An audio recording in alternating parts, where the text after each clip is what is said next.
teaching of St. John Paul II that he called the theology of the body. And I had no idea what that was. I went to this talk, and the talk was titled God, Sex, and the Meaning of Life. And I thought I'd like to know about those things, because I was already kind of on that verge of moving towards the Lord. But I was like, what is the meaning of life? What does it mean to be human, to be male and female? What is this world all about? And that started a journey for me that ended up here, right, as far as standing up here in front of you as a priest, which is something I never thought I would ever do at that point. So what I want to do over these next few weeks is just share what struck me in theology of the body and this teaching of John Paul II that I think is a real answer to questions of our time. Because when we look around the world, there seems to be a lot of confusion about what it means to be human, about what our purpose in life is. I think if we ask many people who maybe are not in churches, what's the meaning of life, they won't really have an answer, right? Many times it'll be something like, well, I don't know, you're born, you go to school, you get a job, you get married, you have some kids, you do that kind of thing. But what is the real meaning of life? All that stuff is great, but what is it actually all about? And that's what I think John Paul's theology of the body, which is based on 139 Wednesday audiences that popes give often throughout over a period of about 5 years that he gave these. And they are extremely dense in his writing. Like, I started trying to read them after I heard about it. No, that was a bad idea. I had to go back to another book, like a beginner's book. But it's so beautiful because it opened my eyes to what I think we need to have in this world, a biblical worldview. We need to see the world as God intended it to be. And that's what I think this actually helps us to do, to understand us. Because oftentimes when it comes to us Christians, when we think about our body, we sometimes tend to be like, well, that's kind of the source of all my problems, right? When we're trying to live a life of holiness, we can tend to see our body as the source of problems, and instead of seeing it as the gift that it is. So let's just start with the little first reflection that John Paul brings to the table through the words of Christ. So he goes to this place in the Gospels where the Pharisees come to Jesus and they say to him, why did Moses allow people to divorce? Was it lawful? And Jesus says, well, it was because of the hardness of your hearts that he allowed for it, but in the beginning it was not so. And John Paul jumps off from that point because those are the words of Jesus, right? To pay attention to those simple words. In the beginning it was not so. And so we go all the way back to before sin entered the world. And you know what this is going to give us? God's vision for our lives. It's going to tell us, what did God intend when he made us? And we can certainly see from those first books of Genesis that God created us on purpose and out of love. Right? Those two things are going to be really important for us to remember. He created us, we're not by chance. It wasn't an accident. God didn't need us. He's perfectly happy in himself. He chose to create us on purpose and out of love. And John Paul goes back and he starts to analyze these really short little lines in Genesis, right? That he created them male and female, that the man will leave his mother and father and be joined to his wife, and the two shall become one flesh. And then this image of in Genesis 2 when he starts seeing Adam, and there's the different vision of creation where they're created separately, and it teaches us something about ourselves.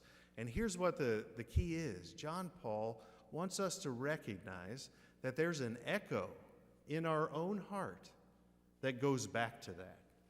And the one line that I'll talk about here that'll help us understand it is the simple line at the end of Genesis 2 that says, and they were naked without shame. And we could read right over that and be like, I don't know what that means. I mean, I remember reading that 100 times and being like, I got no idea what that means. What does that mean? Because we don't experience that, right? We got to go back. We got to look at the echo in our own heart to figure out, what did that mean? That they were without shame. Because a lot of times in our world, we experience shame around our body. And that's not how God intended it. It's a broken world, and we have to recognize that. So what did it mean for them to see that? Whenever God created Eve, right, and Adam sees her for the first time, and he says, "At last, bone of my bone and flesh of my flesh," right? Because he had seen all the animals, he named them all. He knew that they were different than him. He was alone in the world as far as it being human. And as soon as he sees her, he says, at last, someone that I can share life with, right? Because who is God? We jump way ahead into John's letter, and he tells us simply, God is love. God is love. Father, Son, and Holy Spirit is an eternal exchange of love. We're created in God's image. So what are we created for? Love. That's what Adam saw when he saw Eve. Someone I can share life and love with. And it was her body that told him that. That's the other key point for John Paul II. Our bodies we're not trapped in them, right? That's a big image. Like, if you want to be a spiritual person, you got to get away from bodily movements and emotions and all these. No. That's not what God created us on purpose, with a body and a difference between male and female. And so when he saw Eve, he saw one I can be united with. I can have communion with. That's what he saw. And there was no shame. He didn't desire to use her, right? This is why we cover ourselves now. Because of the fallen, broken world, our vision is broken. We don't see as God desires us to see, as he created us to see others. Many times, we're afraid that others see us as an object to use and not as a person to love. And that's something we'll have to fight, and we'll talk about that next week. But in the beginning, it wasn't so. God had made us so there was none of that. It was all about giving of the self, to give the self to another person and them to receive it and give their self back.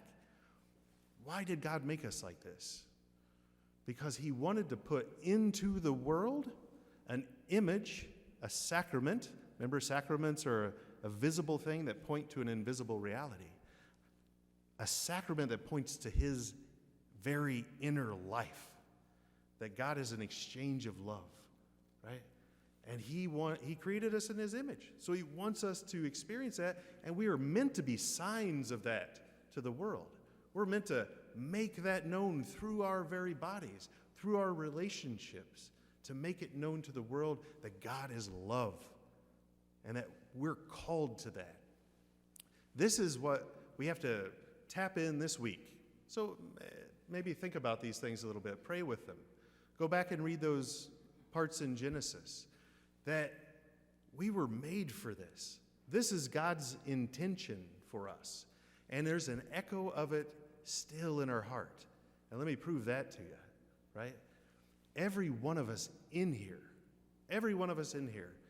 desires to be loved, to be wanted, to be chosen, right? And we know when we're not. We know when we're being used. We know when someone has ill intentions, when someone doesn't give of themselves to us, right? But holds stuff back. We see it. We know it because we all desire it so badly. I mean, I go on social media occasionally. Everyone on there, I can tell them what the problem is. You want to be loved, and it's not there. You're afraid. You've been used. God wants us to have this vision of what it was supposed to be, and then we'll talk about how Jesus comes to redeem that, right? Think already in your mind of this total gift of self, this giving of self in love, holding nothing back and not using another person. Who is that image of? Think of Jesus on the cross. That's where we're going to get, right? God knew it was broken by sin, and so he came into his world to do it, to show us how to do it, right? But we know deep down that echo is there, that God made us on purpose and out of love, and he is love.